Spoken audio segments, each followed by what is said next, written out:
नरेला काफी सुंदर और संपन्न गांव है। नदी के उस पार बसे नरेला गांव में चारों तरफ हरियाली फैली हुई है। नदी की वजह से पानी की दिक्कत नहीं होती है, जिससे खेती भी बहुत अच्छी होती है, जिस वजह से गांव के लोगों का शहर जाना ना के बराबर ही होता है। हाँ, लेकिन कुछ अमीर घर के बच्चे नदी के उस पार दूर शहर में पढ़ने जरूर जाते थे। रजत उसमें से ही एक था। वो शहर सिर्फ पढ़ने के लिए ही नहीं गया, बल्कि हमेशा के लिए शहर में बने बड़े स्कूल के हॉस्टल में रहा और वहीं पढ़ा हुआ। साल में एक दो बार आता भी तो साहबजादे को मोटर गाड़ी ही लेने जाती थी। वो बन ठन के बैठकर उसमें आता और वापस भी उसी में बैठकर चला जाता था। आखिर था भी तो जमींदार का बेटा, लेकिन मेरा सबसे अच्छा दोस्त था वो। मैं हूँ नीना। इस वक्त आप मेरा बचपन देख रहे हैं, क्योंकि मुझे देखने आपको। हाँ खैर, मैं भी क्या बात बताने लगी। हाँ, रजत, वो मेरा सबसे अच्छा दोस्त था। बचपन में हम दोनों साथ में खूब खेला करते थे। खेल चाहे कुछ भी हो, वो हमेशा मेरा ही जोड़ीदार बनता था। लेकिन जैसे जैसे वो शहर की आबो हवा में पलता गया, मुझे भी भूलता चला गया। और एक वक्त ऐसा आया कि उसकी मोटर गाड़ी शहर की तरफ से गांव में आई और मैं हाथ हिलाती रह गई। पर ना तो उसने गाड़ी रुकवाई और ना ही मुड़कर पीछे मेरी ओर देखा। उस दिन मैं बहुत रोई थी। जी कर रहा था कि उसके घर जाकर उससे पूछूं कि इतनी जल्दी भूल गए अपनी नीना को। पर मेरी इतनी हैसियत कहाँ कि जमींदार के घर के आंगन में मैं पाँव भी रख सकूं। इसीलिए नदी के किनारे बैठकर ही रोती रही और सोचने लगी कि आखिर रजत इतना कैसे बदल गया। पर इसका फायदा कुछ नहीं था, क्योंकि वो पूरी तरह से बदल चुका था। काफी साल बीत गए, पर वो गांव नहीं आया। फिर मैंने किसी से सुना कि रजत के शहर में ही किसी सरकारी विभाग में नौकरी लग गई है। मतलब मेरा रजत बाबू बन गया। भले ही रजत मुझे भूल गया, पर उसकी इस कामयाबी पर शायद ही कोई मेरे जितना खुश हुआ होगा। लेकिन मेरी खुशियों पर किसी की ऐसी काली नजर लगी कि गांव में एक ही दिन में सब बदल गया। अगले अमावस की रात गांव के बड़े जमींदार गायब हो गए और सुबह उनकी लाश नदी में तैरती हुई मिली। और जो रजत कई सालों से गांव नहीं आया था, वो लाश के नदी से निकलने से पहले ही वापस लौट आया। अपने पिता की लाश देखकर रजत हिल जाता है।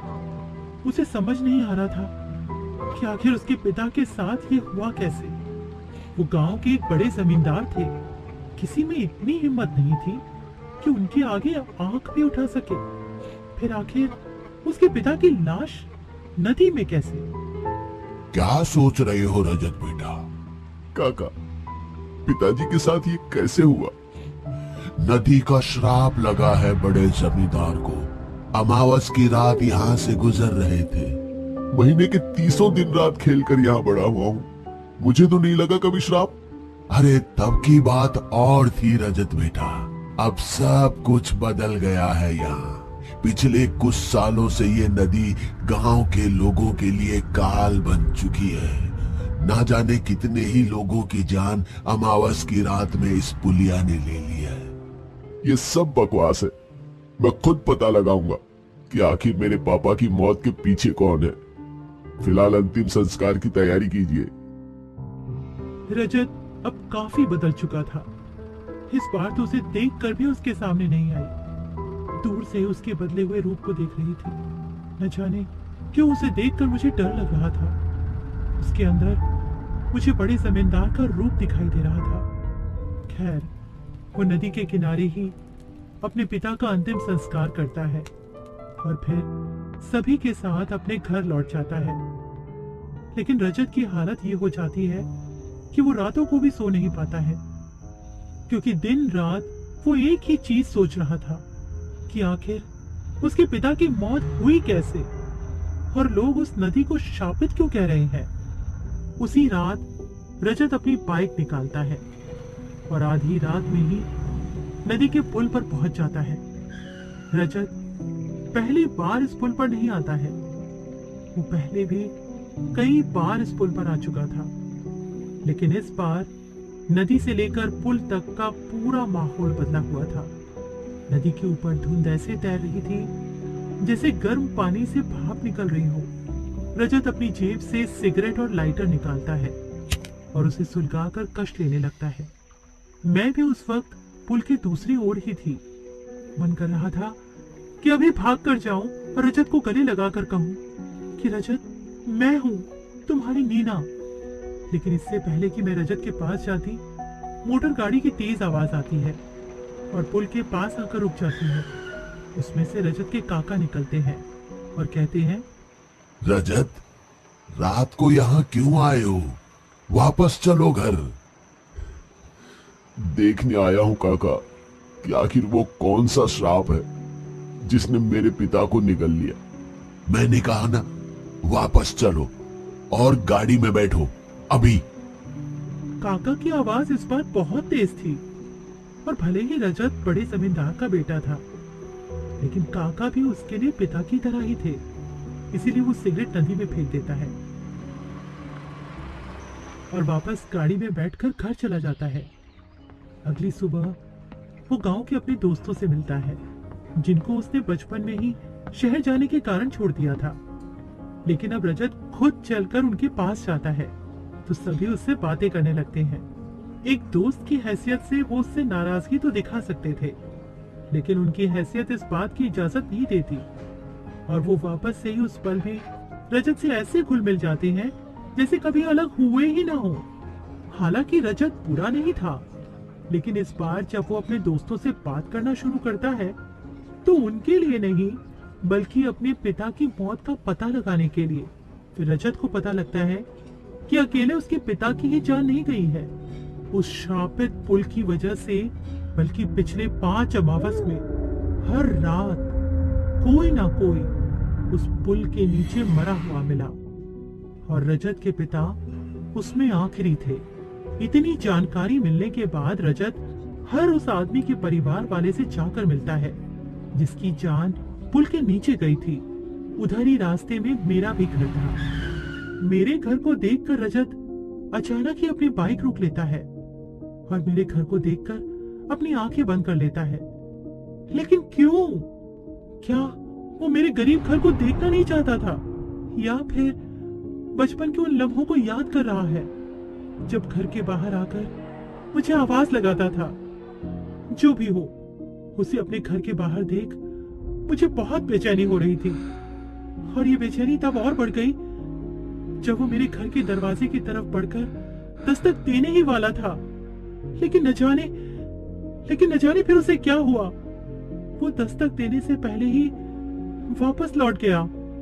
मेरी बढ़ती हुई बेचैनी अचानक से उदासी में बदल गई कि आखिर वो मुझसे मिले बिना ही क्यों लौट गया। उधर रजत मौत की गुत्थी सुलझा रहा था और उधर रजत के काका किसी भी तरह अघोरी नंदा से मिलना चाह रहे थे ताकि वो किसी भी तरह नदी के श्राप को खत्म करवा सके, ताकि गांव सुरक्षित हो जाए। रजत ने जब अपनी जानकारियों को एकत्रित किया तो पता चलता है कि मरने वाले सभी लोग कहीं ना कहीं उसके पिता से कनेक्टेड है और बड़े ही खास लोग थे जो पिछले कुछ साल से उसके पिता की सुरक्षा में थे। तो नदी के श्राप से आखिर यही 5 लोग क्यों मरे जो आपस में एक दूसरे को जानते थे? इस चीज को समझने के लिए रजत फिर से आधी रात को उस पुल पर पहुंच जाता है जहां पहले से ही एक लड़की होती है। उसका चेहरा तो नहीं दिख रहा था, लेकिन उसे देखकर रजत अपनी सिगरेट अंदर रख लेता है और फिर लड़की की तरफ बढ़ता है और कहता है, सुनो, इतनी रात को तुम यहाँ क्या कर रही हो? तुम्हें पता नहीं ये नदी का पुल श्रापित है? अगर ये बात सच है तो तुम यहाँ क्या कर रहे हो? नीना, तुम? रजत के मुंह से अपना नाम सुनकर मेरी आंखों में पानी आ गया, क्योंकि पुल पर खड़ी लड़की मैं ही थी और रजत ने बस मेरी आवाज से ही मुझे पहचान लिया था। और फिर मैं जैसे ही उसकी तरफ मुड़ी, उसके चेहरे पर ऐसी मुस्कान दिखी जैसे उसने बहुत कुछ बड़ा हासिल कर लिया हो। उसकी आंखों में ये साफ दिख रहा था कि वो मुझे बाहों में जकड़ लेना चाहता है, और मैं भी, लेकिन हम दोनों ही ऐसा नहीं कर पा रहे थे। मुझे माफ कर दो नीना। किस बात की माफी रजत? इतने सालों तक तुमसे दूर रहा, तुमसे मिलने की कोशिश भी नहीं की। अब तो बहुत देर हो गई है रजत। क्यों? क्या तुम किसी और से प्यार करती हो? क्या तुम्हारी शादी हो गई? या फिर नीना, ऐसा कोई दिन नहीं गुजरा जब मैंने तुम्हें याद नहीं किया हो। बस मजबूर था अपने खानदान को लेकर, जो मुझे तुमसे मिलने से रोकते थे। इसलिए मैंने इस गांव में आना ही बंद कर दिया था, जहां मैं तुमसे मिल ही ना पाऊं। पर अब और नहीं नीना, इस बार मैं तुम्हें अपने साथ लेकर जाऊंगा, हमेशा हमेशा के लिए। रजत ये कहते हुए अपने घुटनों पर आ गया। उसके हाथ आपस में जुड़ गए और आंखें बंद। और जब उसकी आंख खुली तो सामने मैं, यानी नीना नहीं, बल्कि रजत के चाचा और उसके साथ अघोरी नंदा होते हैं। नीना कहाँ गई? यहाँ कोई था ही नहीं बच्चा, तू माया जाल में फंसा है। काका, कौन है ये ढोंगी और किस माया जाल की बात हो रही है? मूर्ख, मैं नंदा हूं, अघोरी नंदा। और तू जिस नीना की बात कर रहा है वो तो अब इस दुनिया में है ही नहीं। अरे क्या बात कर रहे हो तुम? नीना अभी मेरे सामने थी। काका, मुझे अब नीना से कोई अलग नहीं कर सकता। बाबा, आप कुछ कीजिए। उस नीना की वजह से मेरे बड़े भाई साहब भी चले गए और अब मेरा भतीजा भी। आप उस नीना की आत्मा को खत्म कर दीजिए और ये मामला भी खत्म कीजिए। मैं आपको मुंह मांगे पैसे दूंगा। अरे कपटी, नंदा पैसों का भूखा नहीं है, वो तो लोगों के कल्याण के लिए काम करता है। पापी था तेरा भाई, और मैं नीना की आत्मा को खत्म नहीं करूंगा, बल्कि उसे मुक्ति दिलवाऊंगा, क्योंकि उसके साथ बहुत बुरा अन्याय हुआ है। नीना के साथ अन्याय? ये क्या बात कर रहे हैं आप? बेटे, तू मुझे नहीं जानता, लेकिन नंदा भूत, भविष्य, वर्तमान सब जानने की ताकत रखता है। तेरे साथ भी गलत हुआ है। तेरे बाप ने जो नीना के साथ किया वो तो बहुत बड़ा पाप है। इतना कहते ही अघोरी नंदा ने रजत के सिर पर हाथ फेरा और वो सीधे निढाल होकर पुल पर गिर गया और उसकी आत्मा सीधे उस दिन में पहुंच गई जहां से ये सब कुछ शुरू हुआ था। वो दिन मेरा आखिरी दिन था, जिसे मैं मरने के बाद भी नहीं भूल पाई हूँ। गांव के स्कूल में 26 जनवरी की तैयारी चल रही थी। मैं भी वहीं बच्चों को पढ़ाती थी। झंडा फहराने के लिए जमींदार स्कूल पहुंचे। उन्होंने झंडा फहराया और फिर सभी बच्चों को बधाई भी दी। वो मेरे काम को देखकर काफी खुश हुए और फिर जाते जाते मुझसे कहा, बच्चों को काफी कुछ सिखाया है तुमने। लगता है अब बच्चों को अच्छी शिक्षा के लिए दूर नहीं जाना होगा। उनके मुंह से अपने लिए तारीफ सुनकर मैं बहुत खुश हुई थी। अगले ही पल उन्होंने मुझसे मेरा नाम पूछा।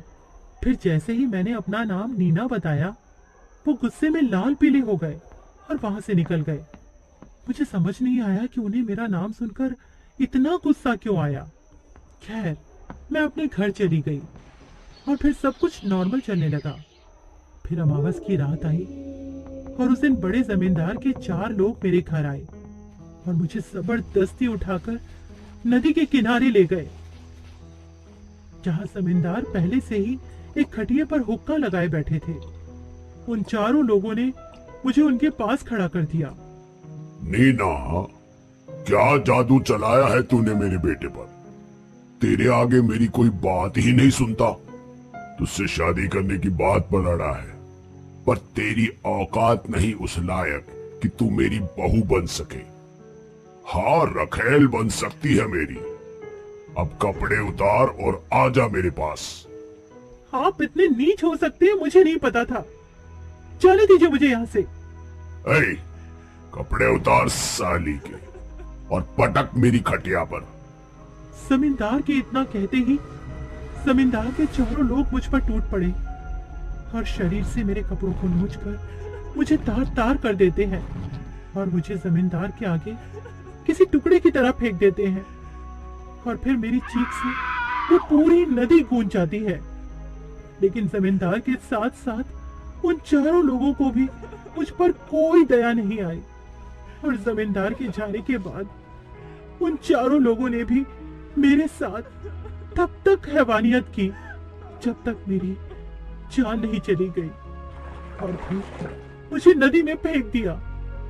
अनाथ थी तो किसी को कोई परवाह भी नहीं हुई। फिर मैंने खुद ही अपना बदला लेना शुरू कर दिया, जो बड़े जमींदार की मौत के साथ ही पूरा हो गया। ये सब सच जानने के बाद अचानक से पुल पर रजत की जान में जान आई और वो फूट फूट कर मेरा नाम लेकर रोने लगा। रो मत मेरे बच्चे, ये बाप के किए पाप का प्रायश्चित करने का समय है। मेरा यहाँ कोई काम नहीं, उसे तेरी जरूरत है। उसका अंतिम संस्कार कर और उसे मुक्ति दिला। इतना कहते ही अघोरी नंदा वहां से गायब हो गए और रजत रोता रहा। सुबह की पहली किरण के साथ ही वो अपने दोस्तों के साथ मिलकर मेरी लाश तलाशने लगा और मेरी अधकरी लाश मिलने के बाद उसे गले से लगाकर रोने लगा। उसके इस प्यार को देखकर मेरी आत्मा भी रो रही थी। रजत ने पूरे सम्मान के साथ मेरा अंतिम संस्कार किया और फिर वापस कभी शहर नहीं लौटा। आज 50 साल गुजर गए। यकीनन उसने आज तक शादी नहीं की। मेरे नाम पर स्कूल खोलकर गांव के बच्चों को मुफ्त में पढ़ाई करवाता है और हर रात नदी किनारे बैठकर मेरा इंतजार करता रहता है कि कभी तो अलाव की रोशनी में मैं उसके कंधे पर सिर रखकर बैठूंगी। मैं हर वक्त उसके साथ होती हूँ, बस वो ही मुझे नहीं देख पाता है।